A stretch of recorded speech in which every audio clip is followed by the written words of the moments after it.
네, 반갑습니다. 저는 국어를 가르치고 있는 국어강사 고영기라고 합니다. 오늘은 성신여고 1학년 국어 얘기를 좀 하려고 합니다. 그래서 이제 지금이 현재 2월인데요. 참 2월이 지금 얼마 안 남은 이 시점에서 이제 3월에 개강하게 될 우리 수업을 얘기할 건데요. 그 수업 얘기하기 전에 성신여고 1학년 국어 시험의 특징에 대해서 먼저 말씀드릴 겁니다. 성신여고 1학년 국어 시험의 특징을 한마디로 말씀드리면 문항수는 적은데 시험 범위는 방대하다. 이렇게 좀 말씀드릴 수 있을 것 같아요. 그래서 방대한 시험 범위를 어떻게 우리가 대비를 해야 하느냐, 이게 관건이거든요. 그래서 간략하게 제 소개하고 오늘 성신여고 시험 범위에 대해서 또 같이 들여다보는 시간 가지면서 올해 이제 1학기 우리 중간고사 대비를 위해서 어떻게 또 대응해야 할지 한번 얘기를 해보겠습니다. 간략하게 제 소개 먼저 드리겠습니다. 저는 지금 대치, 목동 그리고 성북에서 수업을 하고 있고요. 이제 학생들 가르친 지 이제 10년이 좀 넘었습니다. 1학년 국어 수업이 사실은 이제 고3 수업만큼 어려워진 이 시기에 사실은 국어라는 과목에 요구되는 역량들이 더 많아진 것 같습니다. 그리고 뭐 작년 수능 기점으로 좀 말씀드리면 이제 국어라는 과목이 표준 점수가 150점이 육박하면서 사실 그 과목의 중요성은 제가 지금 이 시간에 강조하지 않아도 이 영상을 보시는 분들도 잘 인지할 거라고 생각이 듭니다. 먼저 저는 그 성신여고 작년 1학년 국어 평균 점수를 좀 먼저 말씀드릴게요. 한번 보시면은 이제 평균 점수가 77점이거든요. 77점이고요. 편차가 뭐 13.8 정도인데 저 77점이라는 점수가 인근 타 학교 평균 점수에 비해서 절대 낮지 않은 점수이고요. 그리고 A 구간대에 있는 학생들을 보면 18.8%나 됩니다. 그러니까 그 A 구간대가 과연 우리가 어떻게 해석을 해야 하느냐가 참 중요할 것 같은데요.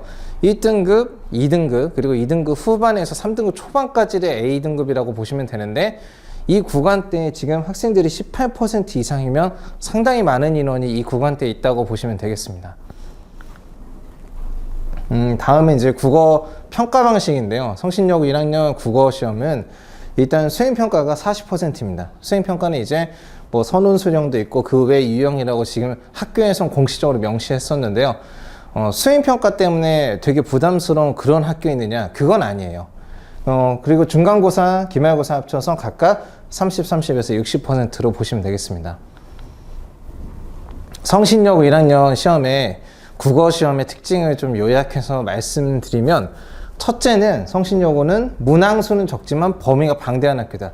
제가 지금 이 영상 초반에 말씀드렸다시피 성신여고는 문항수는 20문항으로 굉장히 줄어든 그런 학교라고 볼 수 있는데 시험 범위가 방대하기 때문에 어떻게 시험 범위를 우리가 소화하면서 대비할지가 참 중요한 것 같습니다. 두 번째는 문학, 독서, 문법의 조합이라는 겁니다. 화법과 작문이 들어가는 학교들도 있거든요. 근데 성신여고는 화법과 작문은 포함이 안 되고요. 작년 기준으로 말씀드리면 문학, 독서, 문법인데 이 문학과 문법의 비중이 상당히 높다라는 걸 명심해 주시면 좋겠습니다. 세 번째는 서술형이 없습니다. 선택형으로만 구성이 되어 있고요. 이렇게 보면은 뭐 서술형이 없으니까 조금 쉽게 갈 수 있는 학교이지 않느냐라는 생각을 할 수도 있습니다. 근데 대부분 뭐 서울뿐만이 아니라 경기, 인천 지역도 마찬가지인데요. 이 수도권 지역 안에서의 최근 경향은 뭐냐면 서술형을 없애는 대신 선택지 판별을 밀도 있게, 그러니까 선택지를 매력적으로 만든다던가 아니면 선택지 길이를 늘린다던가 여러 가지 방향성을 두고 고1 국어 시험에 점점 어렵게 출제하는 경향성이 있습니다. 그 다음은 마지막으로 이제 1등급을 받으려면 어느 정도 수준의 점수를 받아야 하느냐? 만점입니다. 그러니까 만점이 1등급이 나오고요. 그 다음에 한 개 틀리는 경우도 1등급이 나올 때가 있었습니다만 만점을 받아야 한다는 사실이 참 중요한 사실이고요. 그러면 성신여고 이제 1학년 국어 시험 범위를 한번 살펴보겠습니다. 먼저 성신여고가 채택한 교과서, 국어 교과서는 뭐냐면 신사고입니다. 신사고 민연식이라고 저도 이제 저렇게 기재를 해놨는데요. 그 신사고 출판사는 흔히 얘기하는 주요 출판사 중에 하나입니다. 주요 출판사라고 하면 이제 천재교육, 그다음에 신사고, 미래엔 정도가 있는데요. 저 신사고 출판사를 채택하게 된 학교들의 특징이 뭐냐면 보통 1학기보다 2학기 시험이 어렵다는 겁니다. 물론 모든 학교에서 통용되는 어떤 뭐 규칙 같은 건 아닙니다만 신사고 출판사는 후반부로 갈수록 어려운 점이 있습니다. 시험 범위를 이렇게 조금 분류해 보면요. 교과서에서 출제되는 문학이 있고요. 교과서 밖 문학이 있습니다. 그리고 독서가 있고 문법이 있는데, 이 독서는 그냥 모의고사 수준인데 문학은 수능형을 지향하고 있다고 보시면 되고요.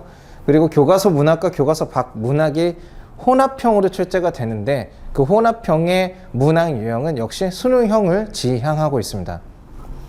문법 같은 경우는 대부분 1학년 1학기 때 채택하는 의문 변동을 채택해서 내기보다는 이제 피동편이라든지 높임편, 그러니까 교과서 부분에 해당되어 있는 그 부분을 우선적으로 작년 같은 경우는 출제를 했었습니다. 그러면 시험 범위, 작년에 출제된 그 출제 범위를 좀 자세하게 훑어보겠습니다. 첫 번째는 이제 자화상, 절정, 채척전, 박시전, 제가 이렇게 기재를 해놨는데요. 저 자화상은 이제 윤동주 작가의 작품이고요. 절정은 이제 이육사 작가의 작품입니다. 그리고 채척전은 조희안이라는 사람의 작품인데, 저 자화상, 절정은 현대시로 구분이 되고요. 채척전은 고전 소설입니다.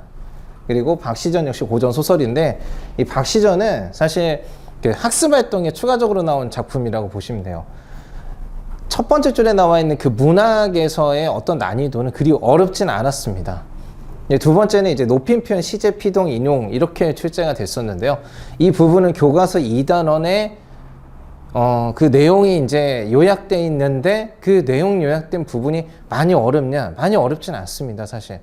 그런데 사실 뒤에서 제가 그 문법 문제의 어떤 사례를 하나 보여드릴 텐데, 그 사례를 보고 다시 한번 좀 깊게 얘기를 해보겠습니다. 첫사랑이라는 작품 역시 현대시이고요. 그리고 모란이 피기까지는 그날 나는 슬픔도 배불렀다라는 현대시가 각각 출제됐는데, 이 현대시 출제된 두 작품의 출처는 모의고사입니다. 전국연합 학력평가이고요. 마지막으로 이제 니체의 역사, 그리고 유동성과 통화정책이라는 독서 인문지문과 사회지문을 각각 두 지문으로 출제를 했습니다. 역시 전국연합 학력평가 범위이고요. 객관식이 20문항입니다. 20문항을 50분 안에 보는 시험이고요. 이 문항 수는 뭐 늘어날 수도 있고 줄어들 수도 있는데, 줄어드는 어떤 그런 기대는 좀 안 하는 게 좋을 것 같습니다. 보통 인근학교에서 23문항에서 30문항 사이를 채택하고 있기 때문에 올해 아마 문항 수가 늘어날 수도 있을 거라는 어떤 예측도 하고 있습니다. 그러면 문법 문항 예시를 한번 살펴보겠습니다. 문법 문항의 예시에서 중요하게 우리가 봐야 할 부분은 뭐냐면, 이 보기 2번에 나온 어떤 사례의 형태입니다. 이 사례를 잘 보시면 A, B, C, D, E, F로 해서 문장을 지금 여러 개를 지금 넣어놨거든요. 근데 이 문장 여러 개 중에 여기 보기 1에서 준 조건에 맞는 문장을 찾아야 하는데, 문제를 보면 모두 고른 것은 이렇게 써 있거든요. 이 모두 골라라가 항상 학생들한테는 부담이잖아요. 그래서 성신여고 역시 문법 문항에서 작년에 이런 형태를 보였고요. 문학으로 넘어가 보겠습니다. 문학은 제가 지금 작품을 넣어놓지는 않았습니다만, 선택지를 통해서 우리가 확인할 수 있는 사실은 뭐냐면, 이 각 선택지에서 지금 얘기하고 있는 의문형 문장을 사용했다, 뭐 잘못을 빗대는 방식을 통해, 뭐 공간의 이동에 따라, 이런 표현들이 사실 굉장히 기본적인 문학 개념어라고 볼 수가 있습니다. 이 기본 문학 개념어를 정리하지 않은 학생들, 그러니까 습득하지 않은 학생들, 학습하지 않은 학생들은 사실상 문제 풀기는 어렵습니다. 그러니까 지금 얼마 남지 않은 이 지금 개학을 앞두고 있잖아요. 이 시기에 과연 내가 지금 고등학교 1학년 입학 전에 뭘 할 수 있을까라고 생각을 했을 때, 가장 기본적인 건 저는 문학 개념어라고 생각합니다. 그래서 문학 개념어와 문법 정도로 준비할 수 있는데, 이제 개학을 앞두고 있기 때문에 이 지금 문학 개념어를 지금 오늘 촬영 기준 일자가 이제 지금 2월 마지막 주거든요. 사실 2월 마지막 주에 뭔가를 다 해내기는 사실은 어렵습니다. 예, 그렇기 때문에 수업을 통해서 그러면 이 문학 개념으로 정복을 할 수 있느냐? 수업을 통해서 충분히 가능합니다. 그래서 내신 수업에서 충분히 이 문학 개념어를 잘 숙지해서 문제를 잘 풀 수 있도록 제가 도와드리겠습니다. 저의 어떤 국어 수업만의 특징을 말씀드리고 정리를 하려고 하는데요. 첫째는 뭐냐면, 저는 이렇게 생각해요. 그러니까 국어 문제를 푼다라는 게 어떤 사고의 어떤 과정에 오류가 없어야 정답을 고를 수 있다고 생각하거든요. 그러면 사고에 오류가 생겨서 내가 오답을 골랐다면 그 오답을 고른 사고의 오류 지점을 찾아내서 그걸 수정하는 작업이 매우 중요하다고 봅니다. 제가 방금 말씀드린 이 부분이 추상적으로 들릴 수도 있어요. 그런데 이 추상적으로 들리는 이 부분이 아주 고착화돼서 안 좋게 고정화가 된다면 사실은 고3 때 수능 국어를 준비하는데도 반드시 문제가 생길 거예요. 그러니까 이런 부분을 수정하는 이런 부분을 수정할 수 있는 그런 수업이라면 학생들은 사실 오답을 고르는 확률을 줄일 수 있지 않을까, 저는 그런 생각을 참 많이 했거든요. 그래서 한마디로 말씀드리면 사고의 오류 과정을 뜯어 고치는 수업이다. 수업 때만 뜯어 고치는 건 아니고요. 수업 외적으로 우리가 클리닉이나 내신, 주간 모의고사, 그리고 지속적인 문제풀이 과정에 제가 모두 관여하면서 사고의 오류 과정을 뜯어 고치겠다는 겁니다. 두 번째는 이해하고 암기를 해야 합니다. 그러니까 이해하고 암기하는 것을 강조하고 훈련시키는 그런 수업입니다. 학생들은 암기해야 할 부분이 있을 때 무작정 머릿속에 넣으려고 애쓰는 학생들이 되게 많거든요. 그러니까 이해하지 않고 암기하려는 그 태도에서 문제가 얼마큼 많이 생기는지 수업을 통해서 많이 강조하고 있고요. 이 이해를 하는 방법, 그리고 그걸 통해 암기하는 방법 역시 어떤 특별한 전략을 통해서 훈련시키고 있습니다. 세 번째는 극도로 세부적인 전략을 짠다는 겁니다.